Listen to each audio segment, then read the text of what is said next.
Here is the NBA trade deadline target list for the Celtics. I took the names from the group chat that we combined about a couple of days ago. Let me know your thoughts, additions, subtractions. As usual, 2023-2024 target.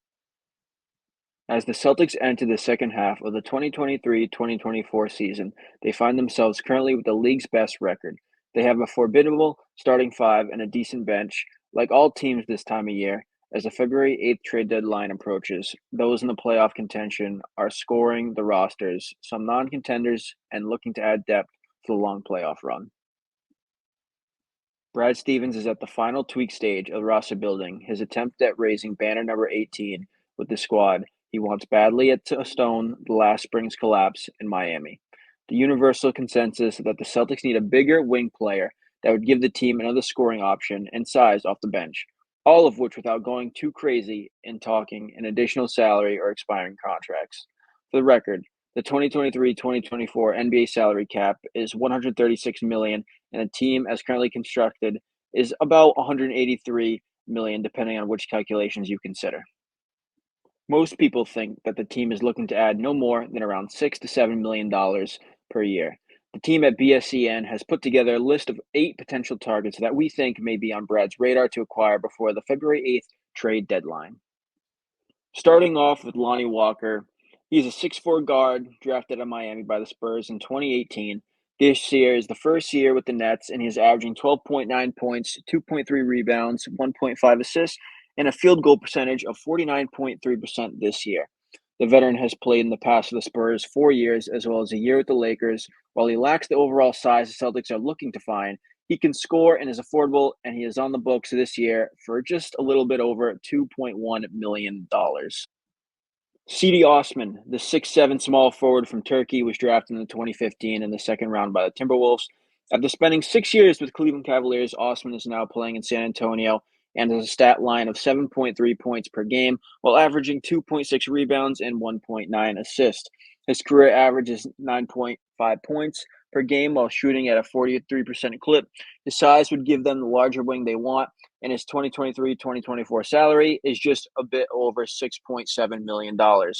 Isaiah Stewart, a 6'8" undersized center, has drafted out of Washington by Portland in the 16th pick in the first round of the 2020 draft, who ended up in Detroit after a post-draft deal with Houston. This year, he's averaging 10.8 points per game, 6.9 rebounds, 1.8 assists, and a field goal percentage 46.6%. His career numbers are 9.2 points per game, 7.7 rebounds to go along with the shooting percentage of 49.5%. It might be unlikely that the Pistons would give up Stewart, but his $5.26 million salary, scoring, and rebounding ability would make him an interesting potential acquisition.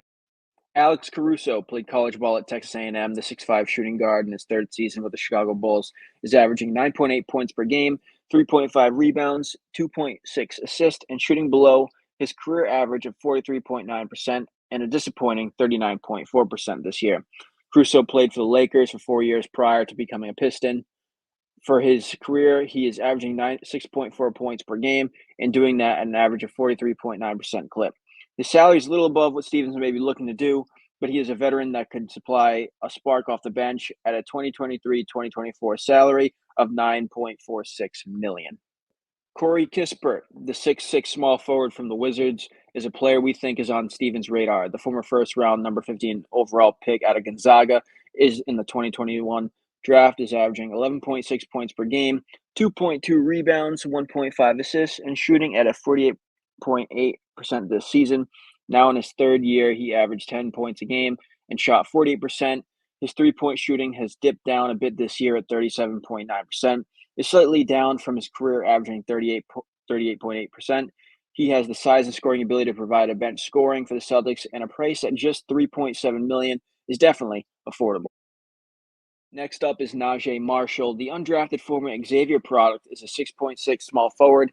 Since making his New Orleans Pelicans roster of the G League in the 2020-2021 season, he has been able to stick around, and this year he's averaged 7.9 points per game, along with 3.6 rebounds, 1.9 assists, and a shot of 45.5% from the floor. These are slightly better than his career 7.7 points per game and 42.4 shooting percentage. His salary of just $1.9 million is another reason he may be under consideration. Next up is John Conchar, a shooting guard from Purdue, is 6'5" and is averaging 3 points per game, 3.8 rebounds, 1.5 assists, and shooting a below career average of 35.6% for the Memphis Grizzlies.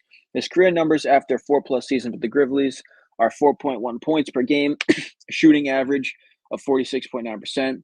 His affordable $2.4 million contract might be something Steven looks at, an opportunity to bring in a veteran who is underperforming. And last on our list of potential targets is an old friend, Danilo Gallinari. While the 6'10" power forward never set foot on the floor for the Celtics due to injury, the longtime veteran might be a target after being sent to the Washington Wizards in the Kristaps Porzingis trade. Recently traded to the Pistons along with another old friend, Mike Muscala, the former New York Knicks 2018 first-round pick from Italy in the 6th overall is averaging 7 points per game, 2.9 rebounds, 1.3 assists, and shooting 43.9% from the field this season. Between Washington and Detroit, the much-traveled veteran has been with the Knicks, Nuggets, Clippers, Thunder, Hawks, Celtics, Washington, and Detroit. His career scoring average of 15.3 points per game, along with his veteran presence, might warrant a second time around on the Celtics roster. His 2023-2024 salary is $6.82 million. While Brad make a deal for someone on this list or does recently covet someone else, who knows? When he does, BSEN will be there to cover for you. Let the countdown begin.